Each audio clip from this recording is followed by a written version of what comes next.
And I'm equipped with my medal as well. Well, you jumped the gun. You jumped the gun. I was about to welcome you. Welcome, everybody. Everybody's so excited to show their medals. We're back. It's the Monday Not So Live show. My microphone is back, which last week I spoke about customer service and doing a good job. I already got it back. All I had to do was pay for shipping both ways. They fixed this thing. Boom. Amazing. Anyhow, Dave is here. Cheryl's here. Bubbles is back because we had a DEKA. And why don't can we all crack our medals together? Have you opened yours yet? This will be exciting. Matt, is it Metal Monday? Oh, now, fans of the show and amazing sponsor Metl, we did not plan that. I knew I was going to crack one open. These two did it on their own. Because we like them. I am not boycotting the medal. I am You're merely Canadian. inaccessible. I am going to ship you some, Dave. I'm going to ship you some. They said they had some issue in their thing. I'm going to personally ship you some out of my own. Any American company that struggles to send things to Canada, I completely sympathize with because it is ludicrously difficult. But first, I want to play my favorite sound of the weekend, which is not HYROX related. And I bet Cheryl knows what it is. Cheryl, do you know what it is? Oh, I lost it already. Of course I lost it already. It was here, and I lost it. Oh, it's not man. some particular theme music, is it? It's already gone. Ah, shoot. Hang on. I shouldn't have closed the phone. I'm going to find it later while you guys are talking because I don't want to spoil it. Okay. So, welcome to the program, everybody. We have a lot to talk about. Let's start with DEKA because Kevin Gregory was there competing in his normal 17 events. Kevin very sweetly at the previous event sent me pictures. He's like, here, Matt, I know you like these pictures. However, he made the rookie mistake that many people do, which is thinking a bad picture is a good picture. And he just, he was far away, hands in the way, all the stuff that upsets me. But he tried without me even asking. So I gave him a pass. I said, hey, do you want to do it this week now that we've learned a valuable lesson? And he passes me over to Jess. Jess sends on the first try some of the best pictures I've ever seen. She got it exactly right. They were amazing. So those amazing DEKA pictures you saw, thanks, Jess. You're amazing. She is amazing. She's also much better at following directions, and she's very much a rule follower when it comes to anything. And that perfectionist mindset's really applicable to certain things and not applicable to other things where my strengths lie, which is not in photography. So, well, Kevin, you were there, and what are our overall takeaways before we get into kind of anything else? What are your overall takeaways? I don't know, compared to the rest of the American season. How much different was it from the last one you went to a couple weeks ago? First thing I noticed when I parked was there was furries everywhere. That has nothing to do with DEKA, but I don't like Philly. It's just crazy. It was 100 degrees and 100% humidity, and mascots walking around everywhere. That was very interesting to me. But as far as the race goes, this being a 2-day event, not a 3-day event, it felt like maybe I don't know what the numbers were. I'm sure you have those memorized. I do. Oh, well, you can tell us those. But Saturday felt like there was actually people there to race. I wasn't there first thing in the morning because I didn't race till 2:15. So I slept in a little bit. But there was people running the whole time when I was there on Saturday. An age group, and then elite was solid, and then age group was full until the last wave. Sunday was a little light, as it's been in the 3-day events. They had the ultras go off, some 4-person teams. I don't know how many of those compared to Boston, but I got my 2 in. And then the difference in Boston, there was a gym that brought 75 people at like 1 o'clock on Sunday. So all those people showed up, and then it was busy. Where in Philly, they didn't have that. So as soon as the 4-person teams were up, there was like a sprinkling of age groupers on course with the ultras, and it was kind of quiet after that. So I didn't stick around for the end. So I can tell you that it was 12.74 all in for finishers in 2 days. Last weekend was barely more than that with 3 days. As we said, it was 13.93.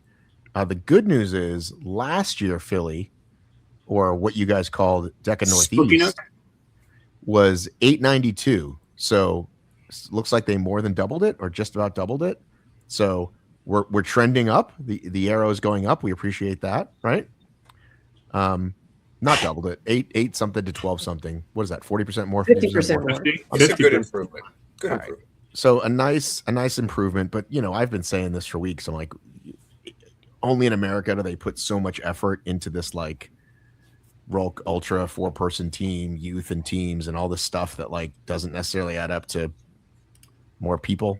I mean, I think in Europe they're starting to do some of these as well, but I know they don't fuck around in Spain. Spain's Fit Strong Mile, boom, and they crush it. So everyone's going to want to know how the judging was.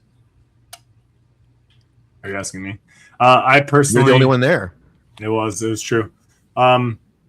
There were a few people of note, like good Barry Wills, favorite Canadian, in a bright yellow DEKA referee jersey. You knew who was in charge of that station, and Barry did a hell of a job. Shout out to Barry for gold and silver podiums personally this weekend in the solo and the 4-person relay with Amber and Team Canada. I didn't experience getting to stations and not having judges, but I also didn't run age group, which is when most of the time there aren't any. Or there's a struggle for that. So I don't think those were remedied necessarily, but in doubles, they were light, but I didn't find myself counting my own reps in anything. So I think there was an improvement. I will give an improvement. I don't know, a measure of improvement. It felt like they were better. And overall, it felt like Boston just felt flat, and Philly felt like there was a little more energy, and people were more, I don't know if it was the staff because it's only 2 days versus being drawn out, or the athletes, but it definitely felt like a better level of energy across the board. I'm going to say the judging is going to always be better when you have more bodies. Mm-hmm. The more bodies you have, the better it's going to be. It's pretty straightforward and simple. So if they're getting the volunteer numbers, then they're going to be able, sorry, the dog just got excited. If they get more volunteer numbers, then they're going to be able to have better judging, because we're going to have more people trained up and ready to go. It's just that simple. Yeah. And I think if you have one that, DEKA needs to do a better job with its volunteers, how they treat them, what perks they give them, all that stuff. And when that happens, they will get more volunteers. Yeah. Tara Pipia, she judged every minute she wasn't racing, as she always does. But even her, she's super experienced. There's noticeably a lot of staff members leading the stations, which is fine. But as good as one person is, when 4 people come in, you only have so many fingers and toes. So in Boston, Tara and I were pretty much running the tank. Like it was 20 lines, we got you. doing like 5 apiece, and that's just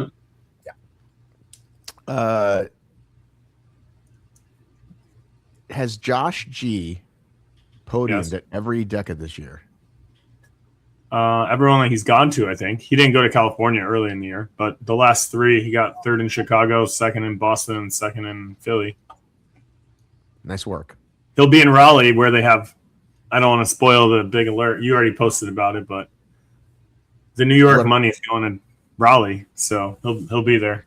Oh, hang on a second. What? Should we pull up the clip? Hang on, so we can get our producer Donnie to pull up the clip. Donnie, pull up the clip of. You don't actually have it, so let's just pretend. Let's pretend. Yeah. I don't know if you guys have ever shared it. Hey, I think it's an 8% chance. Cheryl, what do you think? I think it's a 0% chance. Dave, what do you think? I wasn't 0, but I was sorry, at 25, I think. Oh, so did you win? Probably. Closest without going over? Probably, yeah. I mean, listen, we've never been more happy to be wrong. The money, for those that haven't heard, New York gets canceled. But but maybe it wasn't even ever there because they never booked the venue, as far as we can tell. And so we thought, well, that money's dead. And sure enough, it's going to Raleigh next week. And as Instagram just told me, we're going from the, see if Dave knows this one. We went from the city of brotherly love to the city of what, Dave? What's Raleigh known for? Oh God, That's not fair. He's Canadian. Yeah, I mean Charlotte, I would have went with Queen City, right, for North Carolina. I don't know what Raleigh. It's north of the Hurricanes. It's the city of Oaks, which I did not know. Wouldn't have got that. Speaking of Raleigh, should we also settle another confusing bit of information? Please do. Dave? It's her name is Riley.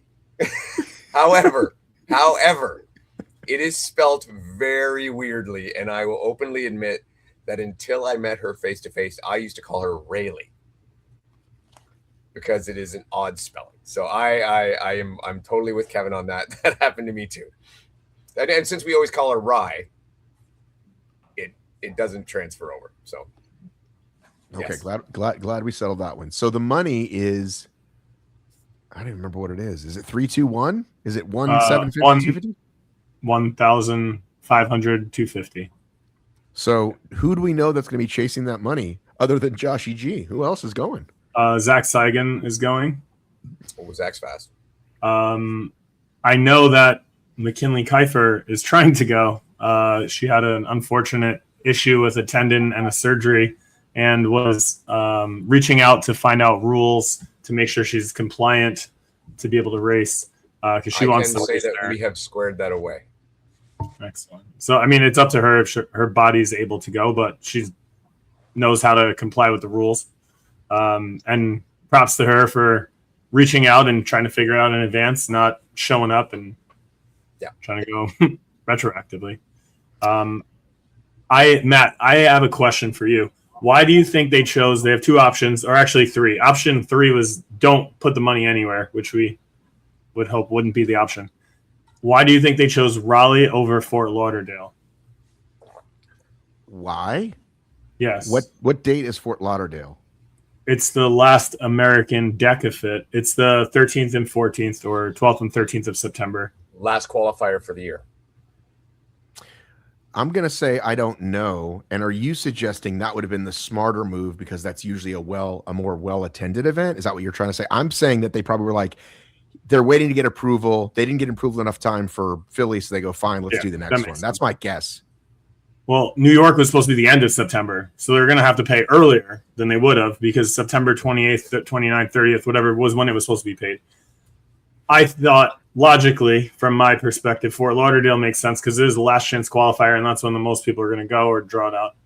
But I have another theory for Raleigh, and I was curious if you had any theories, whether they're good theories or bad theories. Oh, so is this like a conspiracy or something special? No, I don't think it's a conspiracy. I'm just curious if you had any thoughts. No, I honestly, I hadn't put any thought into it, but let's put it to the panel. Cheryl or Dave?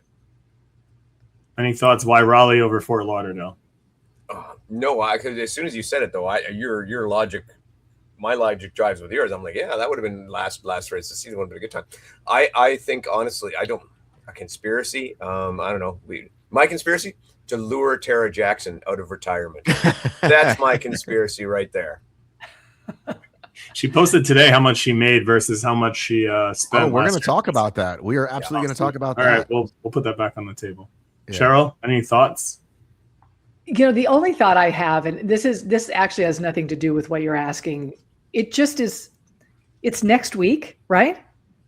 Is that what? It's 10 days. The 10 huge days. underdog event is this weekend, but the following one is okay. So so not this weekend, but the next weekend it's going to be. And I just think it's doing a little bit of a disservice for people who might have wanted to prepare for that. I mean, giving people not a lot of time to sort of peak for something that actually could earn them some money. Mm-hmm. So, but I don't think that has anything to do with what you're asking. It was just the only thought I had. I think Fort Lauderdale would make sense again to give people time to prepare, book travel, etc. If you've got money, give people 6-8 weeks, right? Yeah. But I think Matt's right. They just decided, okay, we lost it here. Let's get it out there as quick as possible. I think. Oh, go on. Maybe the guy with the checkbook isn't going to be at Fort Lauderdale, but he'll be at Raleigh. Whoever owns the old school checkbook with the quill and the pen. I think Tyler will be at both of them. Is it Tyler? Is that the guy? Yeah, he's who's cutting the checks for these. So I would say this, given it sounds to me like Philly kind of got some momentum going. Mm-hmm. This would then capitalize on that momentum, which might be helpful. Yeah. That's the first thought that makes sense to move it to Raleigh versus Florida. Yeah, and maybe this will kill any 3-day events. Maybe they're like, okay, we clearly can't sell that many tickets. Let's not do that. Let's figure out a way to do it. That sounds good. I think my theory, 2 days are great. Yeah, but it's busy enough on Saturday, and like Matt always brings up, maybe the whole Spain thing and throwing the afternoon hoedown of Strong and Mile in on a Sunday afternoon to sell a few hundred more tickets might. Not a horrible idea. It's not. The only downside with that is you'd have to revamp the course, and we'd have to go to the 3-lap course, which does change quite a few things. I'm not saying I'm against it. I'm just saying that's where I would say you'd see the resistance to that. Is that? Matt, yeah, I think Dave. if you already rent the footprint and you have 18 lanes of equipment, you're not selling enough tickets to need 18 lanes. So peel off 3, 4, 5 and set it up separately, and then you're good to go. And you just kind of keep it behind a barrier, and maybe you have it set up so on Saturday people are like, what's that? And oh, that's the Sunday afternoon DEKA Strong and Mile to earn your trifecta. Yeah. So then it's less legwork, and then while that's going on, the crew can break down the fit. And then Dave would do the Bugs Bunny thing where he takes off his judge hat and he puts on a registration cap and runs over there. I know you wouldn't do that, Dave. What were you going to say, Cheryl Snow? I can just envision being able to set up a Strong and Mile course with the stations where they're at with just a tiny bit of tweaking. I think we have this very rigid view of how a Strong and Mile course should look. And I don't think that it necessarily needs to look that way. You've already got the stations kind of in a circle. Just start somebody at the lunges and work them all the way around the circle. I don't see why that would be a problem. That's how the Strong World Championships was the first year, the DEKA 100. Yeah. So I don't know. Somebody could put some thought to it and maybe have it be not hard to switch. And that's what they do in Spain, right? So in Spain, they have the 3 laps because you have your 3 laps for your fit. Then it's only 1 lap for your mile, and then on the Strong, they just have them run through the course. And that's why I say that's where the difference would. And that is, if you're going to do this, that is the best way to set it up. Mm-hmm. But as they don't do it that way, they have their 2-lap footprint here now, and as well, it would change the strategy for teams in switching on your runs. Yeah. So there is a bit of stuff to go through. And again, I'm not against it. I like that 3-lap course, and I like the having them all there. So it's just that's where you will run into pushback as to why they don't do that. Yeah. So let's talk about, I think, probably maybe the biggest news for DEKA, which is the just announced DEKA. Oh, before we go there, don't forget, what's the big Atlanta money? Remind people what that is, Kevin. I don't know the figures, but I meant to look it up, and I'm like, Matt's already going to have this memorized. So the Atlanta race, which is, all right, the Halloween is the Toronto DEKA Fit qualifier for 2027. One day, Halloween, bring your costumes. That's where the furry should go.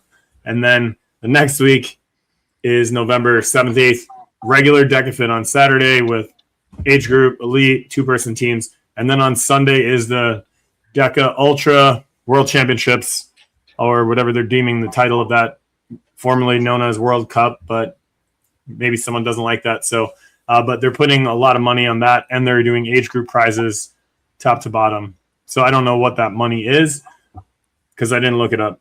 But age group prizes for the Ultra? Sorry? Age group prizes for the Ultra? They're going to do prize money for the top 3, I believe, and then they sift into age groups like Teams does, and then they'll do some sort of prizes. I don't know if it's banners or what, but the age groupers top 3 are going to get awards. Nice. Yeah, I think the money is 3-2-1, but I could be wrong. Well, I just went to the DEKA site and I selected DEKA, and it doesn't bring up anything other than the price, which is $223. Do you think that's a fair price? For an ultra? Yeah. I think so.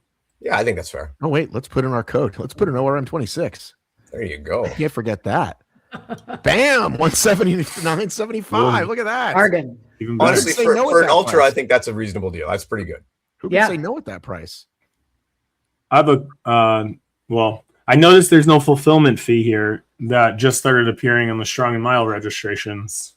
I don't know if you guys have any insight on that for $8. Fulfillment fee. I don't know what that is. Well, I got a lot of messages with pictures of that as our people were signing up for a race this weekend, but I'm supposed to. I sent an email. I didn't get a response with an answer yet, but someone $8, you got to be pretty fulfilled. Well, I mean, you buy a ticket for $69 for a gym event, and it's 90. It's over 90 now, so that 8 plays into that. And then, Have you been getting your money in this new system though? Has that been working? yeah, it's been depositing as tickets have come in, so that's good. That's fantastic. Yeah, I'm like, wow, more money in my account than I expected. Oh wait, I'm not waiting 6 months for my few $1,000s from this event. So that's been a huge positive. So, Dave, before we talk, let's talk about the DEKA. You could say UK champs, but it's the EMEA champs. I just don't like that phrase at all. That's a lot of letters. I don't even know what it stands for. I never know what it is. European Metropolitan. Europe, Matt, everybody, always. I'm fairly certain that's it. Dave, were you aware of this thing coming down the pike? No, not really. No. Or was it coming down the pipe? I think it's the pipe. Pipe Would make sense as things come down Like the pipe. Well, Turnpike is a road, and things Yeah, come in down the Boston, they turnpike. talk about the pike. Yeah, I would say that. That's But I do work on pipes, so whatever.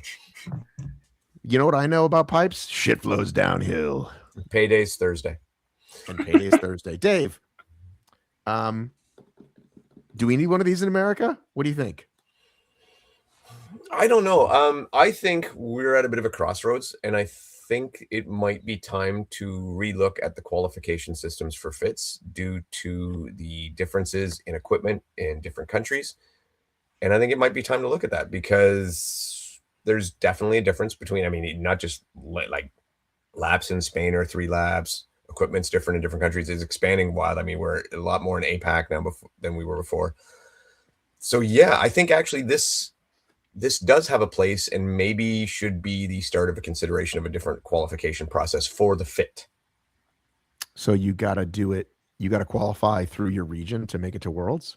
I would not mind something like that. I don't have a full idea ironed out like normally, but I think it's time to start considering different things. Do you think May is the time to put this regional championship, or is it June? It's like New May York, of it's May of 27, May 28th, 30th, 27. Oh, so HYROX New York City. Gotcha. I'm always looking at which race does it conflict with. Exactly. Well, I don't know that the Europeans are too worried about HYROX New York. There was a lot of Europeans in New York. There was, but yeah. So my verbiage says to compete, you must have competed within the previous 12 months. So no time domain, just done one. Yeah.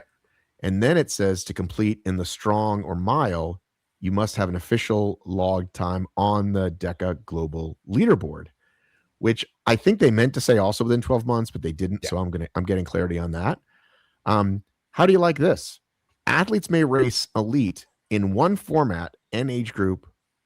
In another. Athletes may race elite in one format and age group in another. However, within each format, fit, mile, strong, athletes must compete in the same division across individual and team. What do we think about that? That aligns with world champs. Yeah, it's like par for the course. Yeah. I can't compete elite male and age group doubles male. Correct.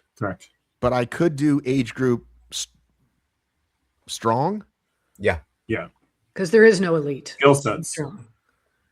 At the championships, I assume they'd crown the elites, but for me, I'm not going to compete in fit elite solo because I'm not fast enough, but I can run doubles. But then I'm competing elite in the strong because there's no running, so I'm a little bit higher up on the rankings chart. So you're saying that's already the current system we do at our Yes. worlds? That's Yeah, I already think the they just current system. copy paste reflect, which makes sense. Yep. Okay. The top 15. Bless you. Bless you. We'll edit that out. The top 15 elite age No, group we won't. athletes in each championship category will be seeded in the first wave based on the current DEKA global leaderboard. Limited wild card entries may be available at the discretion of DEKA HQ. So that means that if, I don't know, Meg Jacoby wanted to hop in, they'd let her? Does the wild card reflect not having been on the global leaderboard, or do we take the 30th person that's ranked and slot him in there because we know that he just had a bad course? Oh, so that's what they meant. Just No, for I that. don't know what it means. I'm asking you. I I've think never it's picked just, it up to be a wild card. I think it's just an open door. That way, if something, like you say, goes wrong and they need to slot some people in there, there's that option. Again, I think it's just more of an option clause. And that way, if something like that does happen, everybody can't go, wait a minute, you can't have them in there because of this. I actually jumped the gun. That's only elite. Anybody can do AG. It's like OCRWC Yeah. got to be. Anybody can do AG. No, you don't even need a time on the leaderboard. It's just an open race. Oh, Kind of Cool. like doing strong at Worlds this year. Like, let's just get people there. There's not a lot of races in the Well, no. UK. Kind of like North American Championships and HYROX, right? Yeah. Where anybody can show yeah. up. Anyone signs up and shows up, and you can win. Right. You didn't qualify to be there. You didn't need a You race. didn't have to race before. You didn't have to do anything. Yeah, sounds about the same. Cool. I post as soon as I saw it, I commented and I said, "Are Americans invited too?" And I know. it's Did you open. get an Like, answer? great. I mean, the response was it's open registration, so it doesn't have any restrictions on where you live. Were they providing transportation for Americans? Doubtful. Oh, damn it. Well, I'm not American, so that's okay. All right. Aha. They'll You need to- drive you. They'll drive me. Yeah, road trip. Through Russia and then through. Exactly. All right. Let me just say, honestly, my first thought when I saw this post about these new championships was that this was in general a vote of no confidence for the North American program. That was my first reaction, is they just are tired of things not going, because yes, there are discrepancies in courses and equipment, and they do a great job and they want to do one. I'm just going to throw it that there are still issues with Europeans as well. I'm sure there are. We don't see it, but they do have similar struggles. But could Especially we get volunteers. Yeah, sure. But could we get an APAC championship going for, the Chinese have done such a fun job with DEKA, and the Australians, of course, are incredible. It's sort of, this reminds me a little bit of how Spartan started in North America, but it actually is flourishing in Europe. And this feels like the same type of thing is happening. Somehow somebody else is taking it over and kind of running with it. Yeah, we've definitely been made aware that the UK/Europe offices have been like more people in positions over there. Like, it's growing. Mm-hmm. So that's all I saw it as, is like, oh, they want their own championship. I didn't see it as a vote of no confidence necessarily. But also, Spartan loves a championship. I'm not sure if you're aware of this. There was actually a kids China championship last weekend, Okay. because that's where it's been the last couple of years. Yeah, Right. they get I don't know about this year, but didn't last year they get like 10,000 kids at that thing? They get a lot of kids apparently. Yeah. But yeah, Spartan has like 20 championships. So I think that's another thing. They just love a championship. Okay, are we ready to move on to HYROX? There's a lot of HYROX news. Oh, did you want to touch on the Spartan shirt real quick? Oh, so I mean, I'm what year almost is it? positive that's 17 or 19. Any other guesses? Those are wrong. Then it's 2020. It looks earlier than 17 or 19. I'm thinking like probably more like 16. Is it 15? Dave, any guesses? I said 3 years The now. right ones. The right one hasn't been So stated it yet. looks very similar to one of the first ones I got, but a little bit yeah. later. My first one was 2013 and was a little bit different than that. I think it might be a 2014. You got it, Dave. 2014. Oh, Damn, I was really wrong. that shirt's in really good shape. It is. I don't wear it all the time. The funny thing about Spartan Canada, the first time I raced there, I was like, these are the shirts from 3 years ago. They finally made it up here to give away. Well, I used to be able to. I used to be able to tell you a medal. I used to be able to tell you a shirt. I'd fucking because you looked at eBay and you found all the posts, and then that's how you knew. No, I have them all. I had them all.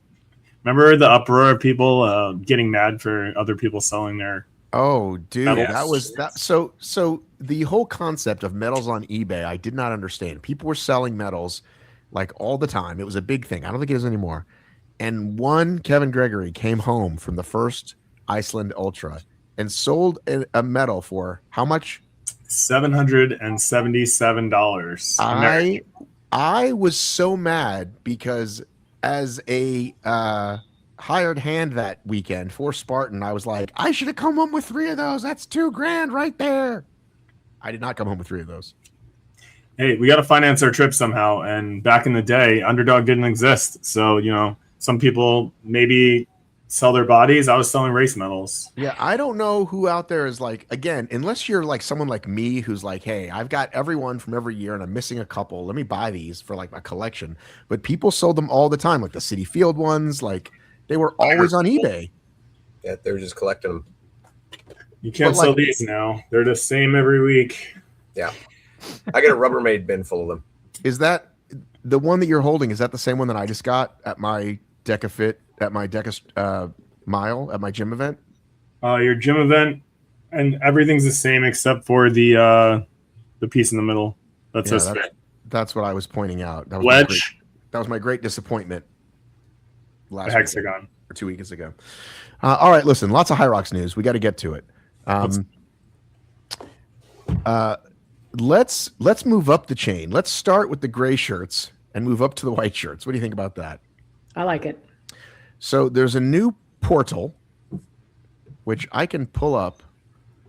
Why don't I pull it up while you start talking about it? Or do you not know, Kevin? I don't know where you want to take it. Well, do you know how to get into the portal? The Rosterify portal? Yes. I did. I've had a Rosterify account in the past because I've volunteered for them before. Okay, so why don't you tell people what it is while I pull it up? All right. Well, Spartan used to use Rosterify, I believe. If they don't still, I don't know. I don't register anymore. But it's basically an online platform where you register to volunteer. And then you get to pick your station or your zone. And then that's how they keep track of you. You check in. They mark you there. And then your perks, like a race code or whatnot, are emailed to you through the email attached to your profile. And that's how, that's how you sign up for volunteering, which in HYROX, as Matt mentioned, the gray shirts are the volunteers. They're unpaid people that are judging stations. And if you go to HYROX, you see gray shirts, which are the volunteers, the judges. You see white shirts, which are head judges. They're in charge of the stations. And then you see black shirts, which are like HYROX HQ race directors or assistant race directors. So that's the hierarchy of the shirt colors. So I'm trying to pull it up, and of course I'm having an issue. But you go in, and if you select a North American race, it says the language that I posted on Instagram, which is you will earn reward points for each shift and position worked. The basic shift is 1 shift equals 1 RP. Let's call it rewards points. And if you want to race singles, you need 2 RP. To which the immediate thought was, and my headline was originally, 2 races to get, you have to volunteer twice to get 1 free race. However, on another sentence, it says, but we might give you more. Don't be surprised. And then other people said, oh, I've actually picked my spots. And for the harder spots, you automatically get 2. So if you do wall balls, lunges, what are the other ones? Burpee broad jumps. BBJs, you get 2. But for the simple ones, you only get 1. So if you stand at a ski or station for 8 hours, you get only 1 little credit. Now, what's interesting is that it says, the language says, once you select a race, which I really want to pull up, like the North American blah, blah, blah, right? Once you pull up,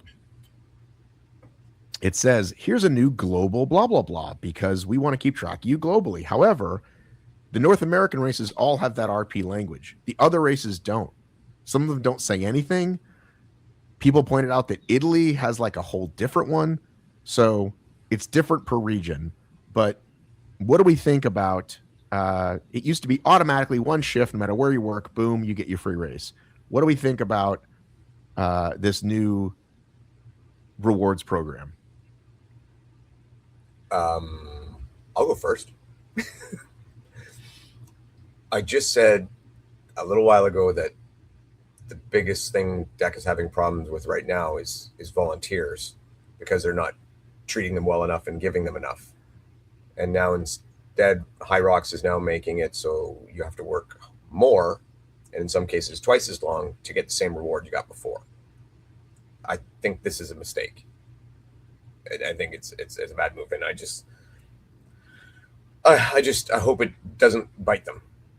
But I think it's a bad move to make it now where, I used to know if I was going to go volunteer, I'd get a race. That was why, a lot of people did it. And now it's like, okay, I got to have to volunteer 2 shifts to get a race, which means, let's just say I'm at my local event. My local event's only 2 or 3 days. I'm going to have to volunteer 2 out of those 3 days to get a race credit for it, possibly.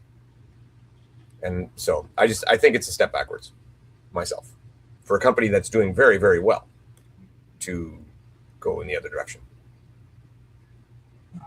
Yeah, it seems like they're going through an awful lot of trouble to dial back the rewards.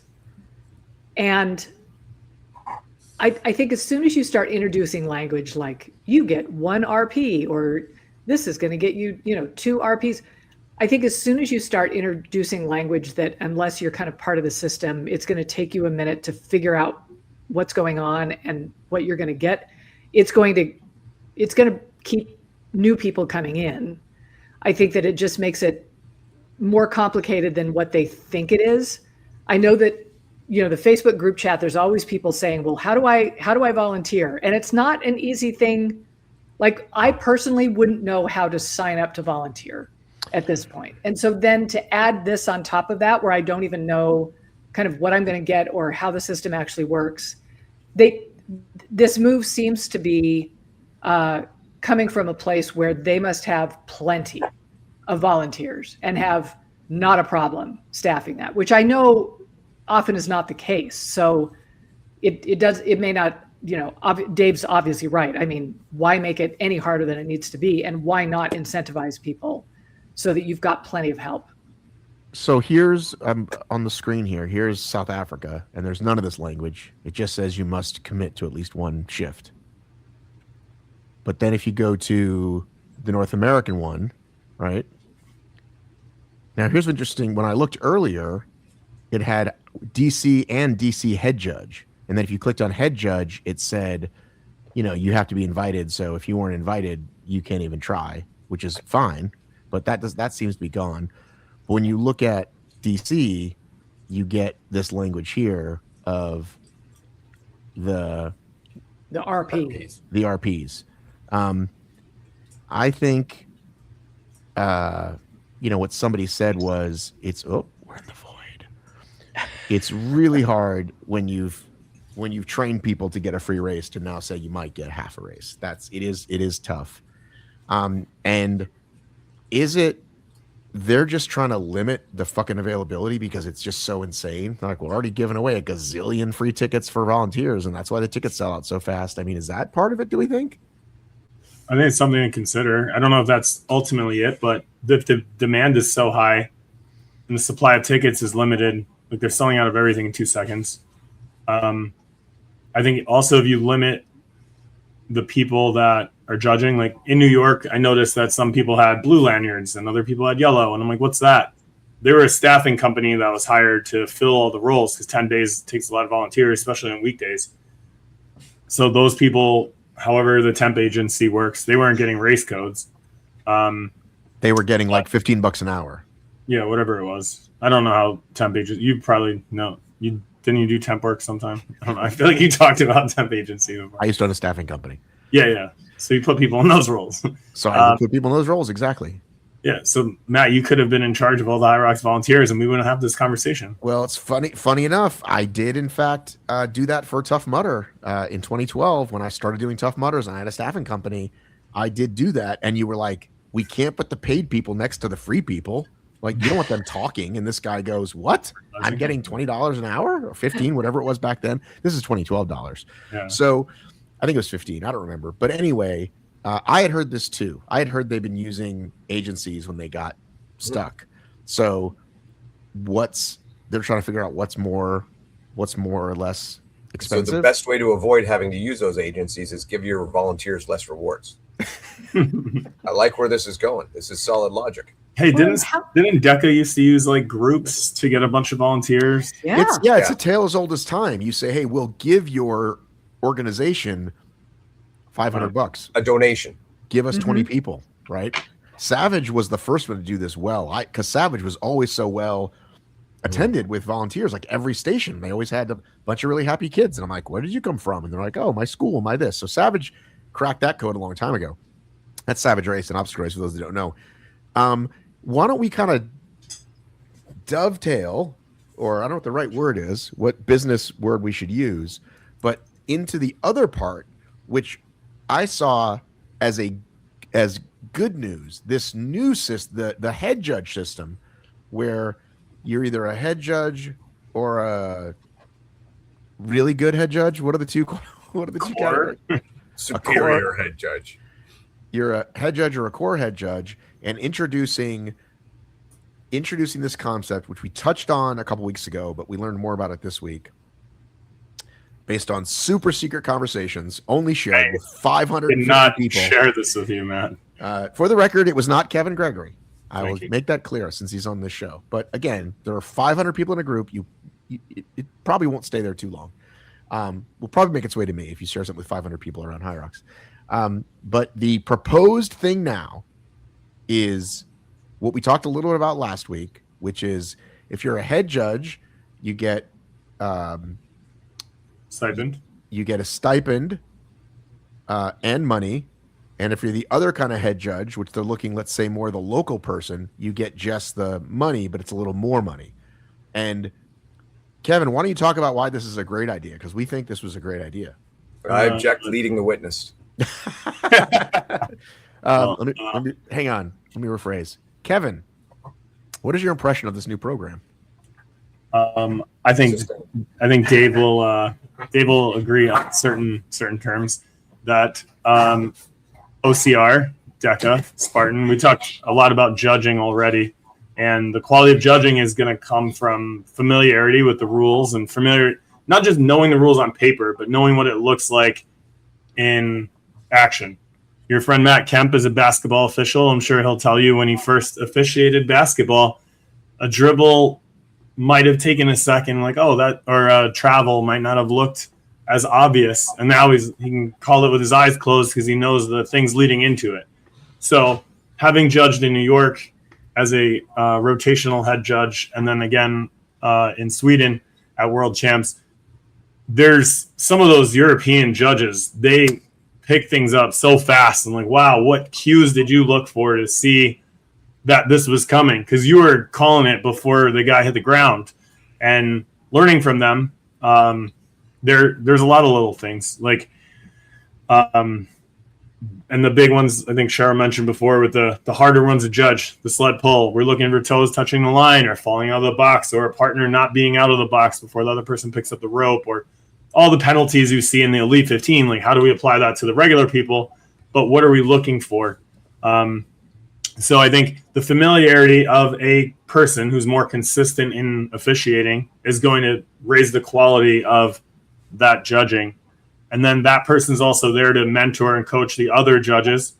So you have a head judge who's in charge of the station. They can teach their new people what to look for better and empower them better. And it's leadership in general, but I think more familiarity, you know what you're looking for, you catch it faster, and the quality across the board goes up. So I think the new program is going to allow us to cultivate better quality judges across the board, across city to city, and hold standards, because no one's complaining on Instagram that someone got held to a standard.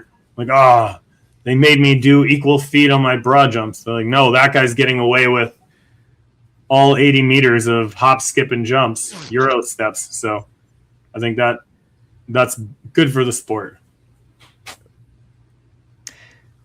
I think it's rewarding the people who are the most dedicated.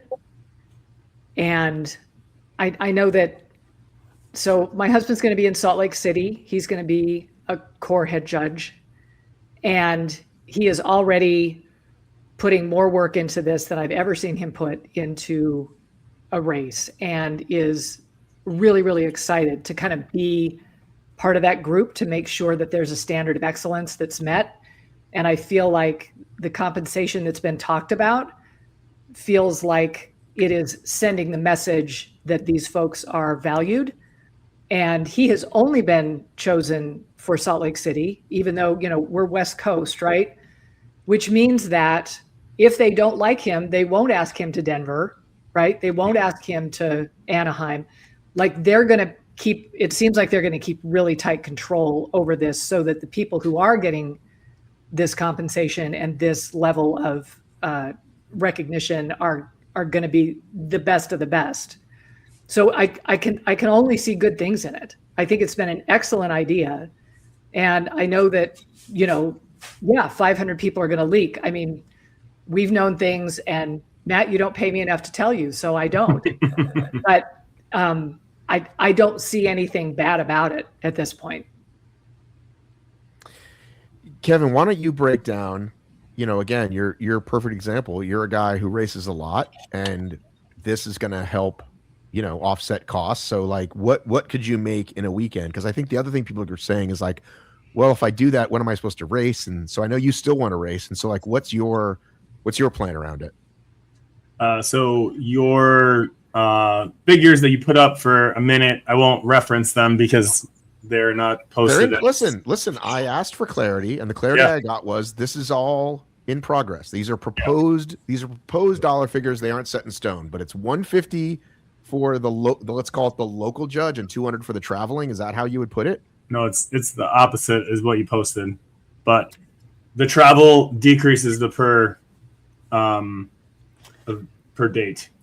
Yeah. Well, because the traveling judges are getting paid per shift, right? Just like the local head judges are, but they're also getting a stipend for traveling. And they're committing to working the entire event. Yeah. So they're going to bring you there. They're not bringing you there to work one day. Yeah. You're working everything. Yeah, the whole day. So you asked about racing. Would they let you off to race? So you get your schedule. I don't know, Cheryl, if your husband's gotten his schedule yet, because it's a little further out. For DC, I got my schedule like 2 weeks ago. So I'm like, great, now I can plan. And that seems short because they were figuring it out. And I'm in the evening every day. So I didn't have tickets. They said, your job is to judge. If you race off shift, that's okay. If you have a race that's scheduled during the shift, as long as we can coordinate shifting it, meaning you find someone to switch with, that's okay. But you also can't race like to 5 minutes before your race. You need adequate time.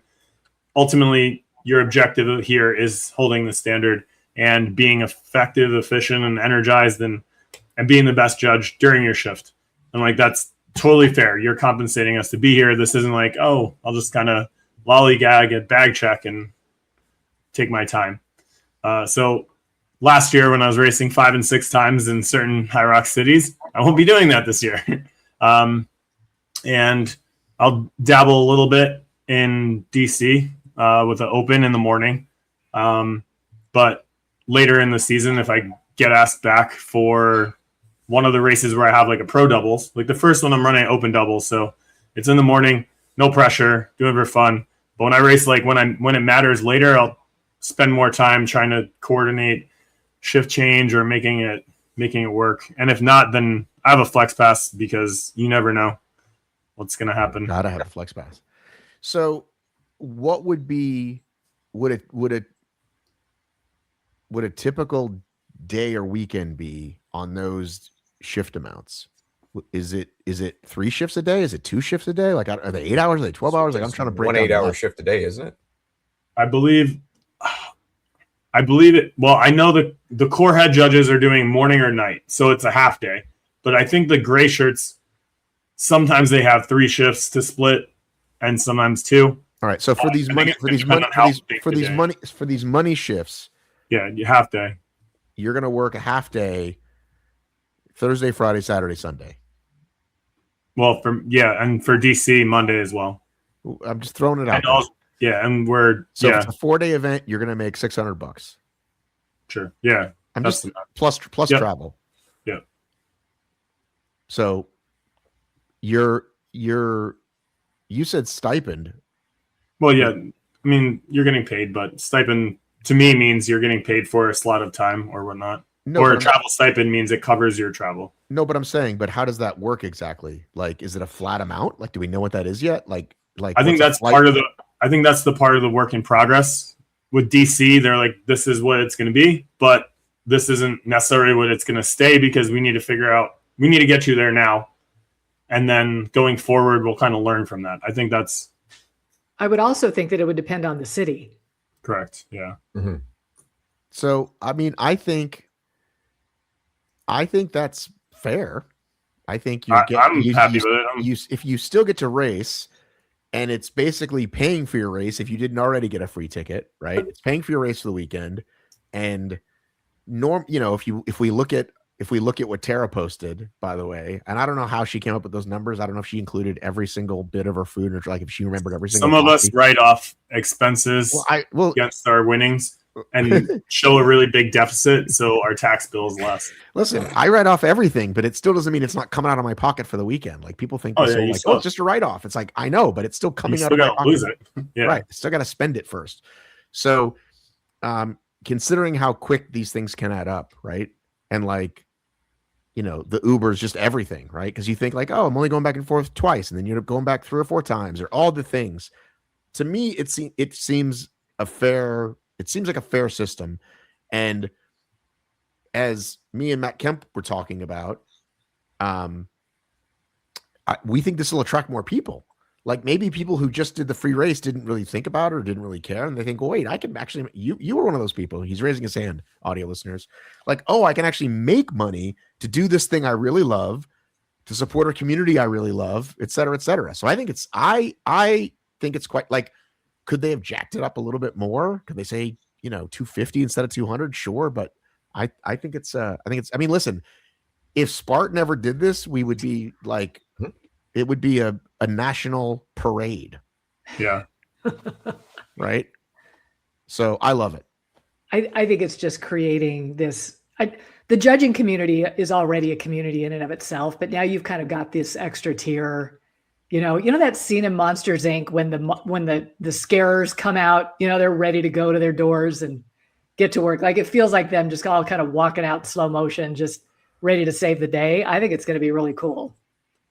One thing I really like. Oh, go ahead. Well, and on the converse, though, like if you're reducing the compensation for volunteers, I will point out we wouldn't have ever gotten Emily Dahman, maybe even in the Elite 15, right? Like, I mean, there are perks to just being able to go volunteer and then get a race. One thing that I really liked as they were rolling this out, because we did apply for these head judge roles, was they actually built out like a growth track, I suppose you could call it. It's gray shirt, then white shirt, and then white shirt, like head judge, but like there's the head judge of the head judges. Like it's a radio, and then the rotationals and all that. And then that, like above core head judge, then you're training to be like the Elite 15 head judges that are throwing cards and stuff. And then like there's actually can't wait to throw me a yellow card. Where's Hunter? Can I have Hunter's lane? There's actually like a established like path of growth if you choose to do that. And as we're athletes, like why did I do a beast? Because I did a sprint and a super, and I'm like, well, I have to do the green one now. Like I'm just compelled to do better and grow. And I think the people that are around HYROX want the sport to succeed. And some like I think I know Dave, Cheryl, I don't know, Matt, how much you volunteered for HYROX, but we've all poured back into the sport so many different ways that are not measurable. We're not getting paid for. We love it. We want it to succeed. And we talk about DEKA all the time. Like, what else can we possibly do from the outside to help the bird out of the nest and like support the next initiative? So, like Cheryl said, the level of appreciation for putting the effort in it's pretty nice, just on like a human level. And the money seems fair. It'll be interesting. I'm actually excited they're doing this. I'm glad they're doing this. I think if they talk very often about making the sport more professional, and wanting their athletes to be more professional, wanting everything to be more professional. This is a step towards that. So I think that's great. I just, my hope is that they remember that as they advance judges up through their system, that the important thing is the quality of the work they do, the quality of their judging, the quality of that, and not how much they love HYROX. You know what I mean? I want to see a high level of great judges, not a high level of fanboys. Yeah. Right. So professionalism, holding the standard, despite who the athlete is. Exactly. As long as they stick to that and go, it's going to be great. It's a very good move. Well, I found my sound effect this week, so I'm going to play it for you before we move to the next topic. You finally found it? Yes. Well, I mean, I found it a little bit earlier, but okay. This is the time. I'm alive. Imbecile. For you, if you know, you know. It made my week. I don't know. Cheryl does. It's a little House of the Dragon. Dave and I are too young, I guess. House of the Dragon. You can watch it. You can. No, I haven't watched that yet. I don't know what that is. It's a lot, Dave. It's a lot, and I mean, come on, dude. It's just awesome. I never thought I'd be rooting for that guy. I know. What a turn. What a turn. Yeah. Well, I woke up Saturday morning, flipping on my phone as I'm having my coffee, and it says Cole Learn is live. And I'm watching Cole Learn throw almost 100 wall balls in a row and watch the fans go nuts. And it's not like, his family is there, right? Or like a bunch of people from his gym. It's Japan. So Cole Learn is big in Japan. I think this is another good sign of HYROX popularity. Many people wanted to take pictures with him. He was very popular, and he should have been. He did an amazing job over there. Did you see the kid that blew past everybody into the ski erg, though? No, I did not see that. I only caught the end of the race. He was a Japanese athlete, 25 to 29, comes just in so hot to the ski erg, and then I think left 10th. Like, bless his heart. Of course. He just burned his match, and I was so pleased. Love it. Yeah, Jerry over in the UK sent me a message about that, and I have to agree with her. It was really incredible to see. But yeah, Cole, I think Cole's going to be a problem this year. He is hungry. Yeah. I mean, he's just getting more and more dialed in. I mean, he should have been a problem this year, but And shout out Camilla who filmed it, and then Camilla also won her race, which puts her into Elite 15 into Hamburg. So congratulations, Camilla. I just, once upon a time, the only person recognized was Hunter, and then maybe Hunter and Lauren Weeks, and then maybe Hunter, Lauren, and Meg. And now we're at a point where even the guy that got DQ'd, maybe because he got DQ'd, I don't know, was extremely popular in a foreign country. So does he have one of those half shoe faces? Is that the 3-stripe company, Adidas? Are they excited about this? Yeah. Half faces.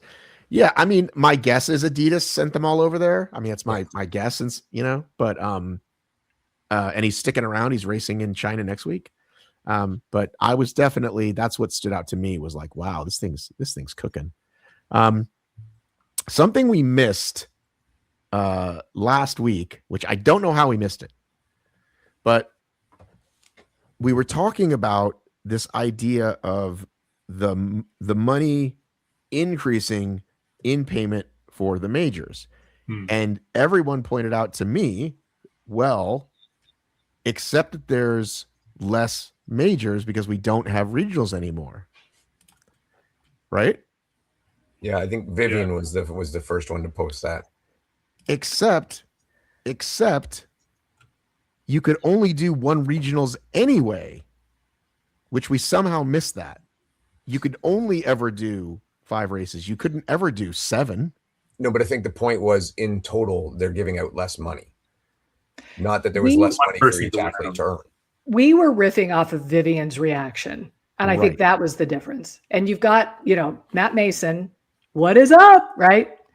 Who sort of is seeing it in a broader context. But I don't know how we never saw that. I was just counting the number of races. Like, we went from 6 to 5, or sorry, we went from 5 to 6, which is more races, but forgetting that you could never do more than one regional anyway. So yes, thank you, Matt Mason, for pointing that out, which somehow I never saw.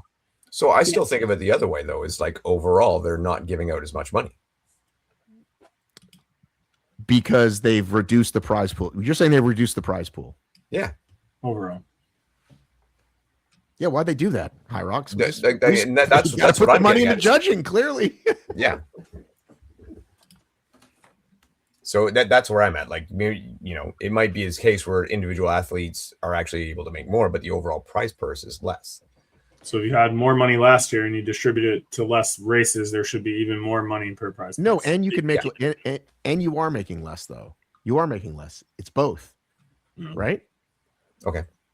I don't know. I didn't do the side by side because you posted originally. There's more money, so like, oh, okay. Because I'm not winning this money, so the per race went up, and I forgot to count the number of races you could actually do. Because the per race went up from 15K to 18K for first place. Yes, but last year the regionals paid the same, did they? Or either way, the regionals, because there was 3 regionals, the total prize pool was more. So now the prize pool is less totally, which to me it's less of an investment on HYROX's part. I have to fix this post then. Because what I put was it increased from 119 to 151 just based on those numbers, but it's actually gone down because they did pay it out over more races. So yeah. So anyway, because it did pay the same for the regionals, right? I believe so. Yeah, it did. So yeah, so I don't know why they would do that. I'm surprised. And if anything, I am, until proven otherwise, a firm believer in Vivian's math. Well, that's kind of how I feel. Like if she's not feeling like this is an improvement, then isn't that kind of, that's what you want to do, is communicate to the elites that there's an improvement. And if they're not getting that message, I think she's going to pay attention more so than any of us, since she actually has skin in the game. She's like, wait, I know this is what the prize was, and then why does this look funny?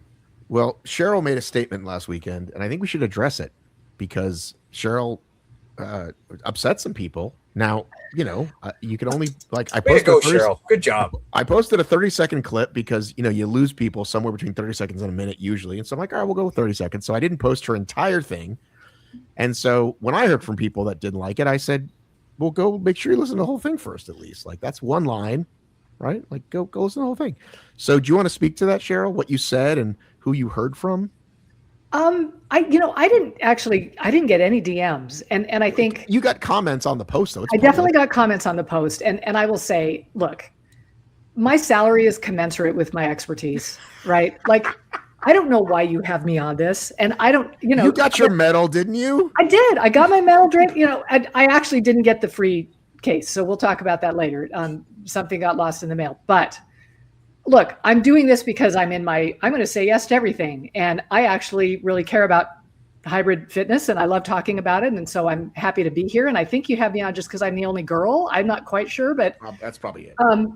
But I will maintain, look, like I said before, when it came to this entire subject, this really was, our whole conversation was a reaction to Vivian Tafuto's post. I feel like that's kind of where we were headed, is that she posted a story where she was just clearly feeling like HYROX was, touting that they were giving more money and therefore, more respect to the elites. And she was kind of saying, no, I mean, yeah, they've got plants in the athlete lounge, but, and I've heard from other elites that are like, yeah, give us plants, but don't fix the sled discrepancies, right? Like there are issues still that the elites can definitely point to. And so I will maintain that anytime I look at a relationship and things start upsetting me, I have to reevaluate what the relationship actually is. And, you know, if people like to hang out with me and take my 4x4 up in the mountains and have a great time, and then I'm surprised that they don't want to talk to me when we're not going up in the mountains, then it turns out they don't like me, they like my 4x4, right? And so you have to sort of define yourself that way. And I will maintain to the end that I feel like HYROX treats their athletes like reality TV contestants. Look what they do. They give them a great dressing room, right? Like, but then Cheryl is, for the record, Cheryl is doubling down on reality I can't TV. help but see it this way, because then it helps me understand why there is uneven judging and why they make some decisions that don't seem to make any sense, because it makes for a better product on the other end. Does that mean that I think that, you know, HYROX doesn't deserve all its accolades? Look, I love the sport. I love being there. And people were asking me, you know, do you really think that? Do you really think that the elites aren't, you know, that they're getting, you know, the short shrift or whatever? And some people were saying, what were they saying? That the elites should just operate on their sponsors. And I'm really glad that they have those sponsors and that gives them opportunities. But I will maintain that I do feel like the athletes are there to put on a little show, and we love the show. And so, unfortunately, that's just kind of how I feel. But again, I don't know anything. Can I reframe this a little bit?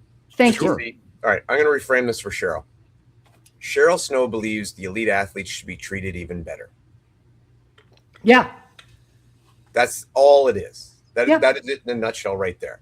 She thinks the So, elite so I athletes want to should be know. treated better. So I want to know. And she probably thinks that all the athletes should be treated better. So,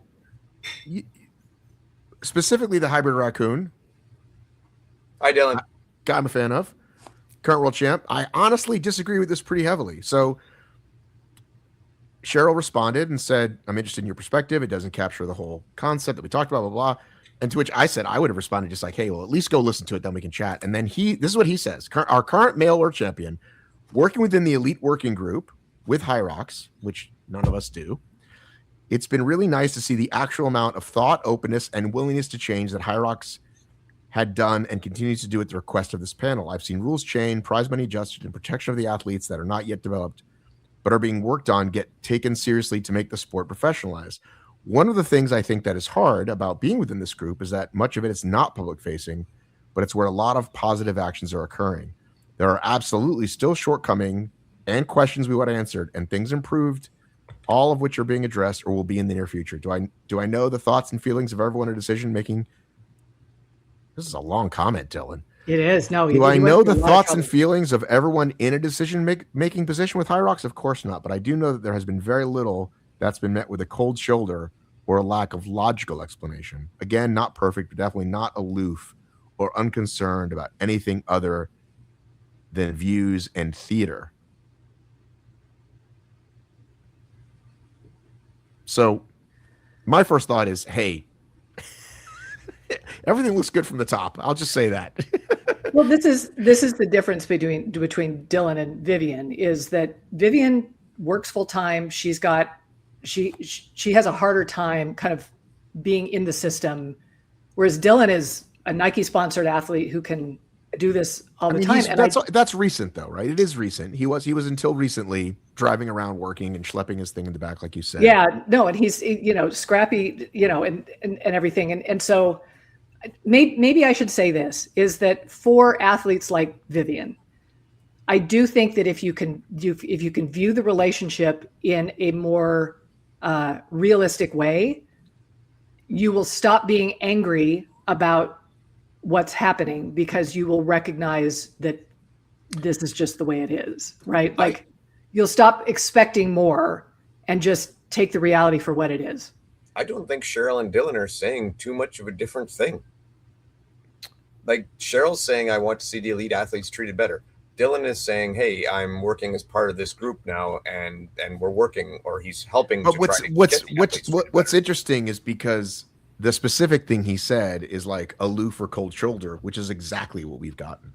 And so, but he's saying, but in their athlete panel or whatever it's called, they're not getting that. But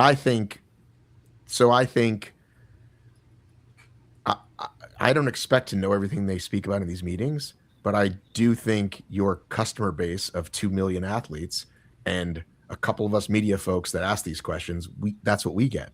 We get absolutely like, why are you even asking us the question? So I'm glad they're answering his questions. And he mentioned specific things, which sounded to me like the doubles money getting improved, which Vivian saw the other way. Vivian's like, no, you weren't going to give it to us until we said something. He's saying, oh, us speaking up caused that to happen. Right. And that's great. And then he's saying athletes getting a chance. I'm guessing that's them pushing for the Division I. I'm guessing what he meant by that. Series. Mm-hmm. So I'm not doubting that they're not listening at all. I just think that, I mean, I'm trying not to be too hot takey about this. He might have a, Cheryl, help me out. Is it parasympathetic relationship? Oh, like a codependent kind of relationship? Like it's not quite. And by the way, Dylan knows that I will have this conversation with his face, and he's welcome on the show anytime. But Dylan spoke up, so I'm speaking for the people who think, what's the problem? Everything's great here. Aren't they nice to us? And they give us nice kits or whatever, right? That you don't see the problem because it hasn't affected you directly yet in a way that you go, oh, wait, I am this fucking expendable athlete that they don't give a shit about. Like, I'm trying not to be too hot takey, but you know what I'm saying, Cheryl? Actually, Bubbles, what do you think? Look, I think you haven't spoken on this, Kevin. You go ahead. I mean, I'm trying to relate from my perspective. And when Cheryl was talking, I was like, well, you know, people come up to me all the time, like, aren't you pissed that DEKA hasn't given you money for 2025's winnings? And I'm like, if I harp on that every day, then I'm never going to be okay. Like, it'll come when it comes. The prize money, for me, I'm not making a living off of the prize money. Dylan and Vivian are much higher athletes revenue-wise and winnings than I'm making from as an athlete. So I'm not trying to say I understand either of their perspectives, but from my perspective, if I keep waiting for the money and putting all this, I don't know, stress into, oh, are they going to pay? Are they going to pay? Are they going to pay? Are they going to pay? Like, how many athletes are gone because that's what they did? It's like, no, I built a brand around helping people get into the door of DEKA and then developing up the food chain and developing them to participate in HYROX and then climb up the food chain. So as much as like I love DEKA, if DEKA goes away, like I'm still going to be training people for whatever HYROX or hybrid sport they're competing in. And that's the basis that I'm standing on, not to make my living and provide for my family, not rely on prize money. Do I think our athletes in DEKA should be treated better? Well, I see what the HYROX athletes are getting at Worlds. And I'm like, well, shit, I've won enough races. Like, I got a banner last year, like with my picture on it. That was really cool. And I'm not criticizing like Robin, who's doing marketing and stuff. Like, I feel like here's like 3 cards out of the deck. Make it special. And Tyler watching like China like put on the best DEKA fit ever, and I'm like, that's at World Champs, and they're doing their first one. Like, I think the people with the heart that want to do the things are kind of limited in their resources, but I mean, that's kind of my perspective. That's what I've had grace with that brand, and mostly the people that are customer facing that we see, Yancey and Robin and Tyler, where, like Dylan said, the behind the scenes conversations to move things forward. I'm not in those rooms either, but in the DEKA side, like talking to Dave and Yancey about rule changes, I'm like, I feel like I have an impact. I'm not saying, Dave, you need to change the rule because it benefits me. I'm saying, okay, you found a problem. I think I have an email that says that exactly. I'm big and strong. Make bike harder.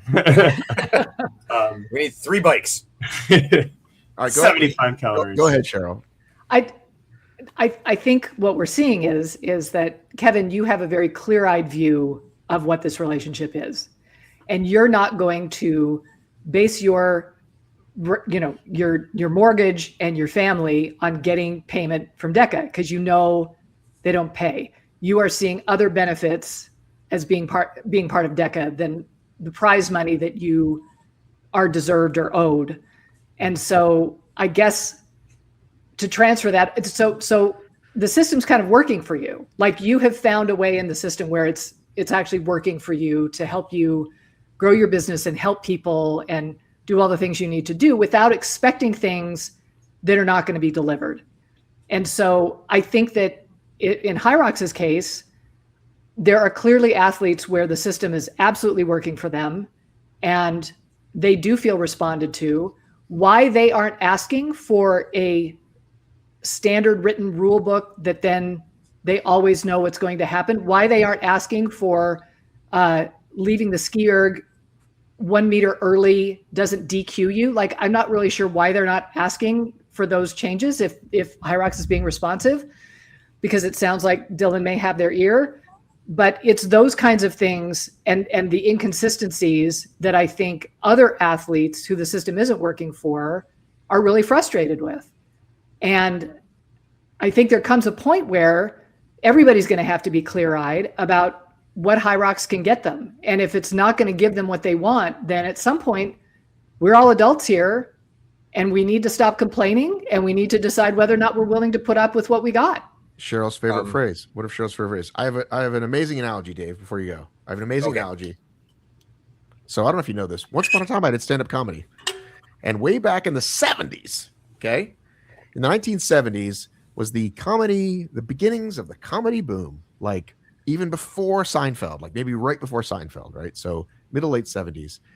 And these comics would go up every night and perform to these packed houses in New York and LA because people were hungry for this, it was the hot happening thing, HYROX of its day, if you will. And they were like, one of the clubs was paying people like $15 a set, right? It's probably the equivalent of like maybe 25 now. I don't know. And the other club wasn't. The other club was like, fuck you, we're giving you stage time.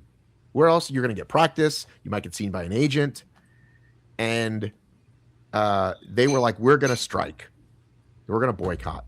But they needed the biggest comic at the time to get on board with that. Like he had to say, even though I'm in the catbird seat and I don't need it, I'm going to do it. That person was Jay Leno. Jay Leno went to bat, and that's the famous story where like he's like, nope, I'm not going up either. So they started getting paid $15 a night. By the way, I don't think it's changed. I think in 2026 that might be what they're still getting. But the point is, that's kind of where it's at. And it's when all these crazy rule things were happening, when those girls got DQ'd for curving when they left the lane a little bit. And I'm like, a lot of people are like, I'm not saying boo, because what if something happens? Like, but then when it does happen to you, when they come for you, and then you're like, oh, I should have said something sooner. But you're like, I don't want to fuck up what I got. This is still more than I've ever gotten. I've never been treated like a professional athlete. I've never gotten a free kit. You feel like you're just being treated like a god. And there's other people going, wait a minute. This is like, I think there's some things so this is why unions are formed, which I know Dave knows all about. So anyway, go ahead, Cheryl. Well, actually, I wanted to Dave. Sorry, it was Dave's point. I wanted to dive in something. So first off, I do want to say, and go back to Dylan specifically, and Dylan has been on the bad side of some of this stuff before. So he's definitely knows, like he hasn't had, he might be there now where he's Nike athlete. Example? Do you have a specific example? Well, I mean, I could, yeah, sure. I mean, the water dousing, it's rapid cool. What would happen to a Dylan if Cole had received a penalty for rapid cooling? Dylan would have won? Dylan would have jumped up in position and got a lot more money. All right. That's so true. What I'm saying is there's scenarios where he has been on the other side of it. I think right now, and I honestly do believe this, I don't think Dylan and Cheryl are saying very different things. There's just a slightly different perspective. And I think Dylan right now is just in a situation where he thinks, and maybe he's right, maybe he's wrong, time will tell, that he's now in a position that he can help make a difference. And so he's feeling like Matt said right now, he has their ear, right? And he's feeling now like I can make a difference. And hopefully that's the way to, and hopefully he can. But I don't, like I said, I don't disagree with with Cheryl either. I think that they should be treated better. I think that they are not getting the money that they should. I don't think the prize money is high enough. I've talked about this even just compared to CrossFit Games athletes, what the champion there won compared to what Dylan won. So I do, like I said, I agree with what Cheryl says, but I also think that Dylan is right now in a position where he's trying to make a difference, and he has been on the bad side of it too. So I think he's trying to improve it. He's probably one of the best people to be in the position that he's in right now.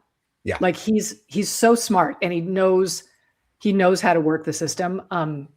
I would like nothing better than for us to go through all the Elite Series next year and for us to never be confused about why somebody got DQ'd or why something happened or, why there was uneven judging or whatever. Like I would love for the kind of standard that they're looking for in the North American core judges to then trickle down to every part of HYROX in the Elite Series. But if it does happen, my retort is going to be, it's reality TV, right? Like it's the only thing that helps me understand why these things happen. And so it's just the way I have sort of set it up, just like I set up when my friends don't want to hang out with me when I'm not using my 4x4, right? So I wanted to go back to that because that was a very specific example. So is this a real world high school thing that happened to you? Oh no, this wasn't high school. During the pandemic, I was out mountain climbing and canyoneering with this group of people. And then, like the pandemic kind of stopped and like, they didn't want to hang out with me anymore. And I'm still just hurt by that. Right. So, but when I realized, okay, no, they just wanted me to like take them places, right? Like they liked me fine, but they don't like me outside of that context. And it helps me calm down and not feel like, everybody hates me. Right? That's why the drug dealer is always the most popular guy in town. Everybody wants to hang out with that guy. Exactly. I love that 4x4 example. That's amazing. I love that. And I love that it's not even high school. I imagine a sad little Cheryl, like sad, the friends didn't want to hang out. It's adult. No, I'm constantly sad. I have no friends. So anyway, it just helps.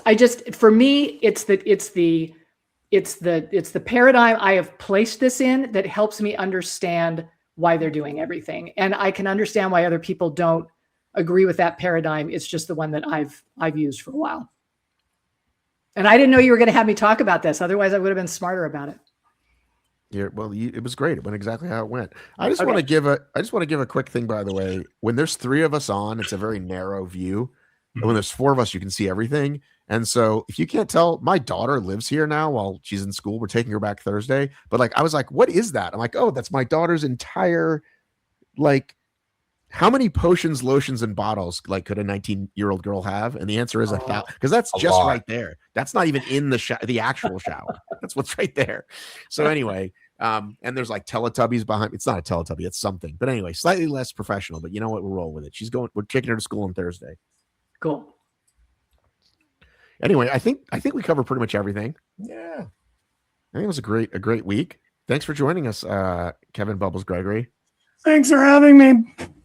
Appreciate it. We're gonna start a GoFundMe to get Kevin a new shirt because that was. I have lots of shirts, but the GoFundMe got me a microphone now, so I'm legit. Oh, there you go. All right, see everybody next week. Thanks, everybody.